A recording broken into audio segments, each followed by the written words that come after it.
Hey guys, welcome back to our talk show. Okay, so today we have a special guest. Our last two guests, they were just ones that we found through, let's say, streets. Well, that's a good term for it, just streets. So we have an actual professional here. So he works at the New York Zoo. He's a very intelligent person when it comes with animals. So he has a special animal here today. You'll see him shortly. But first, we're going to talk to the zookeeper and get his story. All right, guys. So today we have Eugene. All right, Eugene, come on in. Hey guys, it's me, Eugene.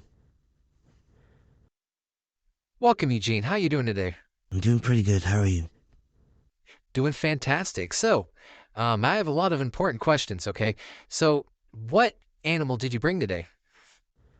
Well, I brought Frank.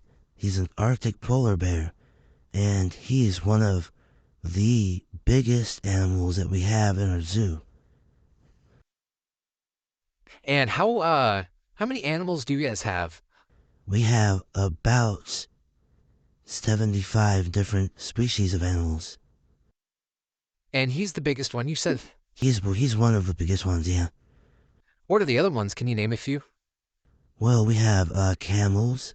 We have a couple other species of bears, wolves.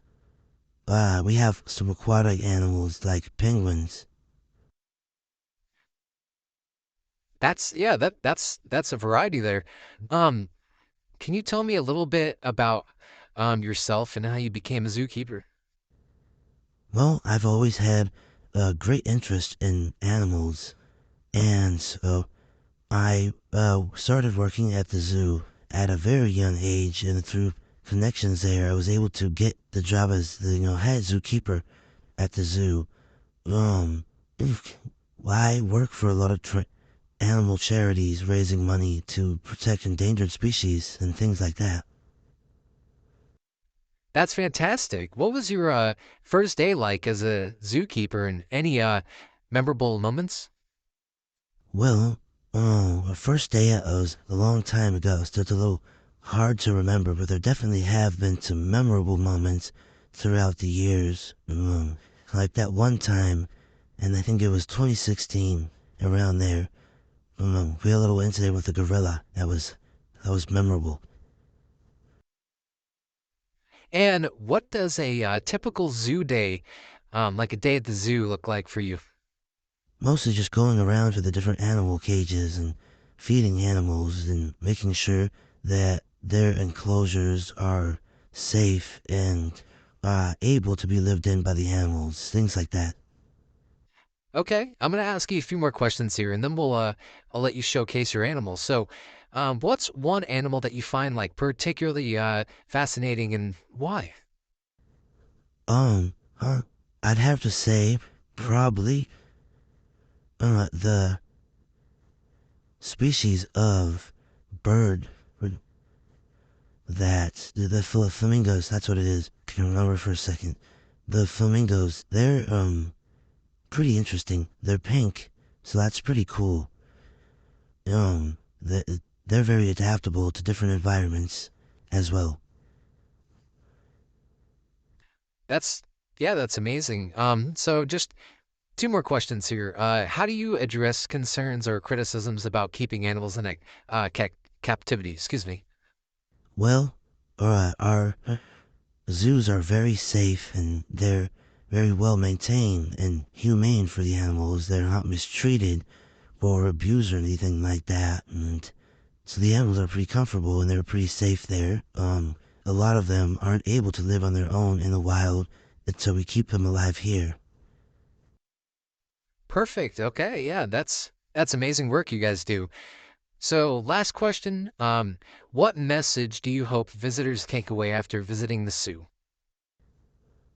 Just that, animals are an important part of our ecosystem and that they are, to be kept safe, especially the endangered ones, and just, keep an eye out for the animals. Okay. All right. So, um, and the what was the animal that you brought here today again? Frank, he's a polar bear. That's right. So, a couple questions about him. How long have you guys had Frank? We've had him for about 15 years now. And have you had him since he was a cub? Yes, we have. I have personally raised him, um, since he was a cub. Is he violent? No, he's perfectly friendly. He's one of the nicest animals you've ever met. That's wow, that's amazing work that you guys do. Just the way that you guys handle stuff like that is just amazing. All right, guys, so we're gonna take a short ad break here. We will be back shortly. I will showcase the animal after our ad break. Once we're done with that ad break here, I will show you guys that animal. So we will be right back. Hello, fellow people. Are you tired of your regular TNT not doing the trick? Well, I have the solution for you. A fucking nuke. This is food you can come and get, and it will solve all your problems of your regular TNT not blowing shit up. It is very powerful and very dangerous, which means that it is not to be handled by regular people. So you have to know what you're doing to handle the nuke. One wrong move and this bad boy could blow up. So you have to be very careful at— oh fuck. Oh shit. Oh, there's nothing I can do about this. We're gonna die.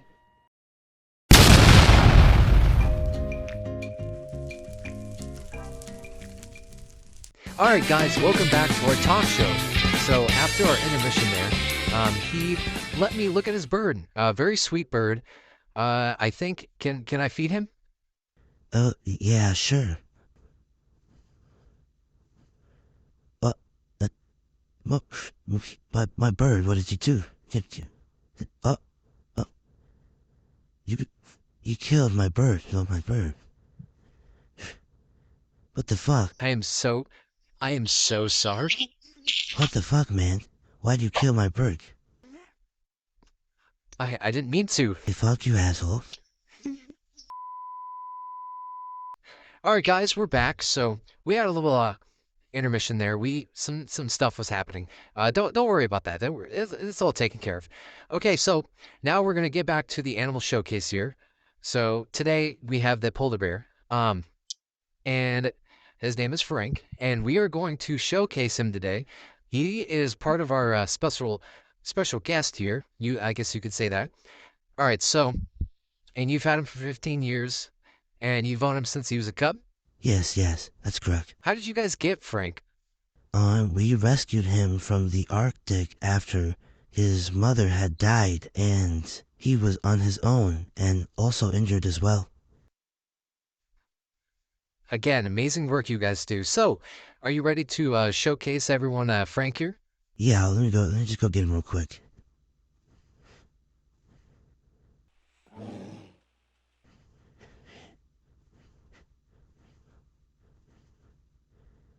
Okay. Alright, and here he is. Yes. What a beautiful creature you have there. Yes, thanks, Frank. He is very friendly. Oh my god! Hey guys, welcome to my ad here. I've never done an ad before. This one's a new. But today we got our first ever sex doll. You see, he was frozen. You see, he's not an ordinary sex doll. He's nice and warm. They have they're actually alive. So this one, it's a premium condition. They only sell for $300. It is not alive. I repeat, it is not alive. It will not run away. I repeat, will not run away. So these have very premium conditions here. They work really well. You see. All right, guys, I'm gonna kill a sex doll. Welcome back, guys. Sorry about the intermission there. So Sorry, no, I wasn't done talking. Sir. Sorry, yeah, you had to go back.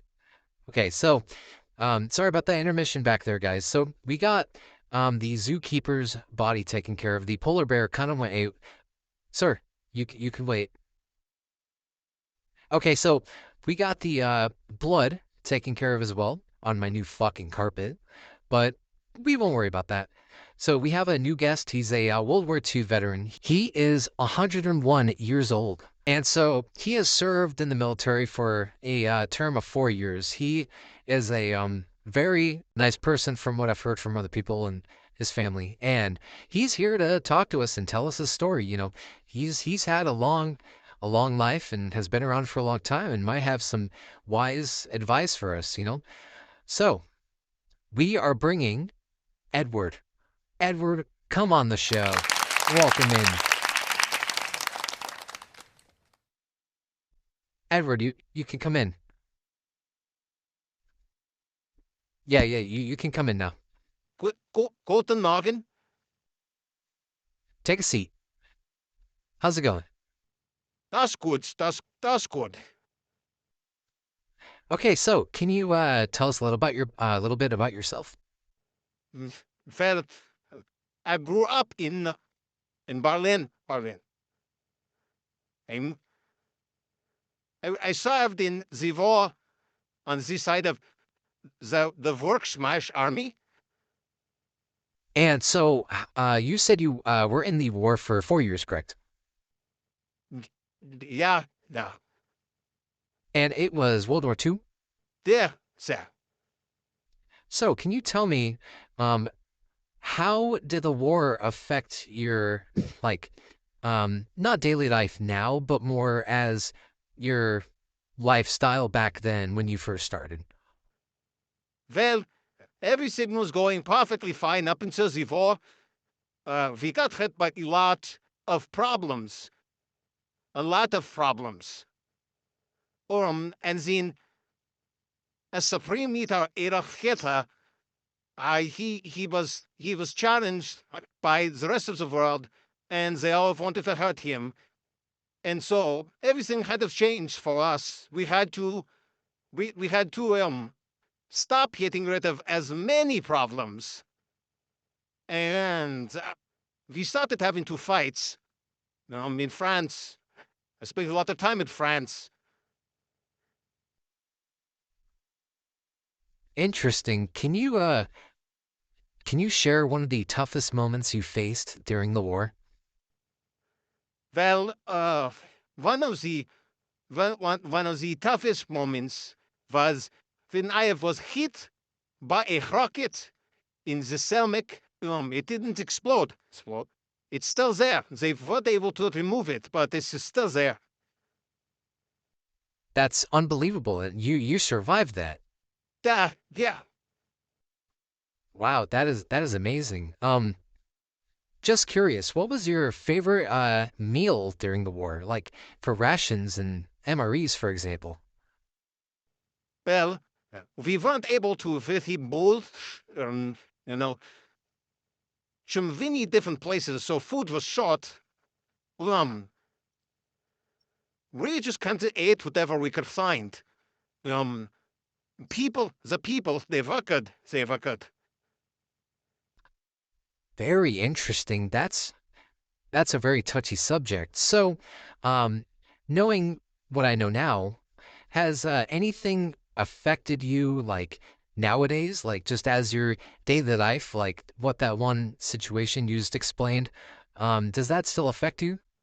The rocket is still in there, and it really hurts sometimes. And the doctors say it could blow at any minute.